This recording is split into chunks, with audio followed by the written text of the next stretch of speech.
I decided to do one more video for today, and that is just me weaving on this deflected double weave wrap. I just want to go through the sequence, the pattern, one repeat of it, just to give you a sense of how easy things can be when you've set things up on your loom, including not just your warping, not just your shuttles, not just your weaving technique, but the pattern, which you can't see, but it's taped up here. The card I just showed in the last video is taped up here with masking tape, painter's tape, on my the high castle of my loom, right at eye level, so that I'm not turning my head, going back and forth. So I'm just gonna weave for a little bit. And I know, because I marked it, that I ended on a certain point in my pattern, which is the second repeat of the 5 square sequence. And I'm deliberately not calling these blocks, because blocks are something very specific in weaving, and I don't want to confuse anybody.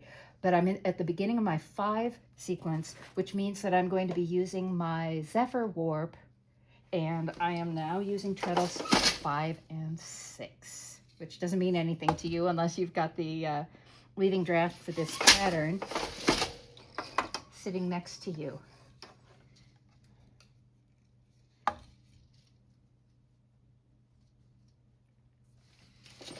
And there's no point rushing this, but there is a point in being efficient at it. So I'm not rushing the way I would on, say, a plain weave project. But I am being efficient and careful and with my salvages.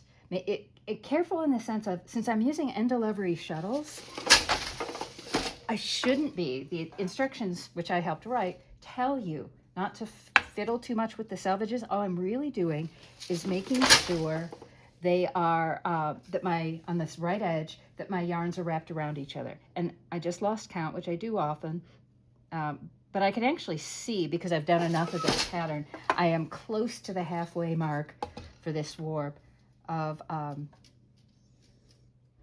can actually get a sense that, oh, this set of, this square isn't square yet. It's too short, or it's, oops, I overdid it and did one more than I needed. Okay, now I change to 7/8, and I change.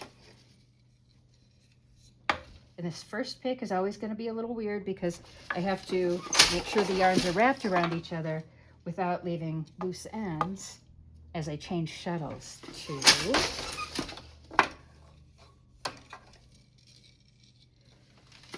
4,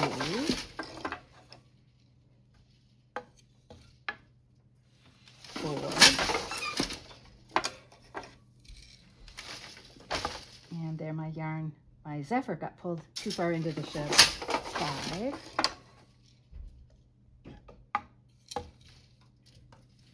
6,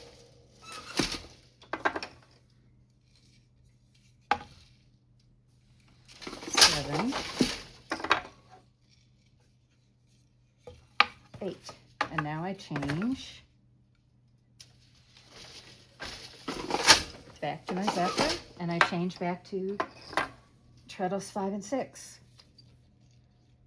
And I just pulled my yarn out of my end delivery shuttle, and I just pop it back in there. It could be that end delivery shuttles are perhaps not the best choice for this pattern, but that's what I made, so that's what I'm using.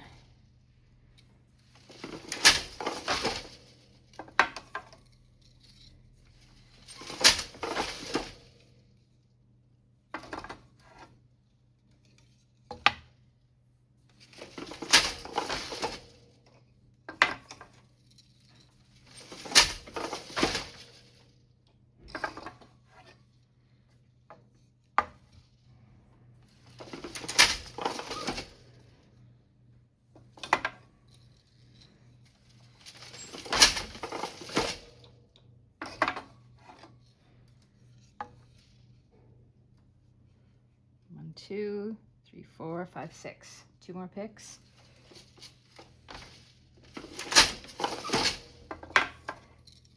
And because of the nature of these yarns, which are lace weight yarns in a silk wool, a fuzzy-ish silk wool blend, and tencel, which tends to abrade away, now I'm doing my last set, and this time I only do 6, and then I change to the gray.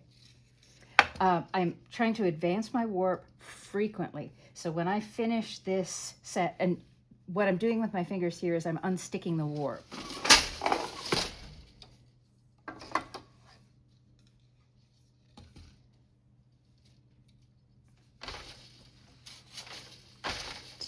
And that pick, I had too much buildup, too much excess weft in there, and it didn't beat in straight.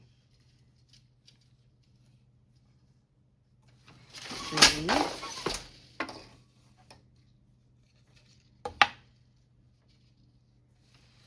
4,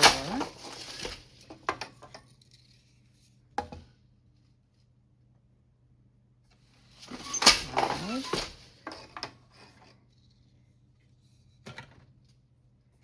6, stop and switch to my gray, and just to prevent some excess buildup on the right selvage, I'm starting this from the left selvage, which I almost never do, and I'm tucking my tail in and around, popping it down to the back,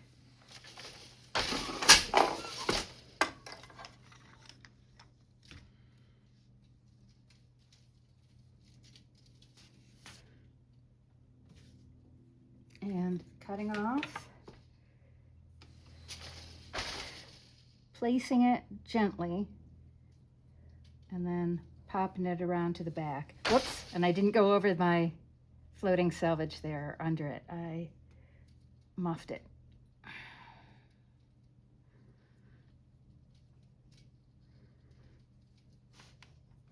Okay, so that's a sequence.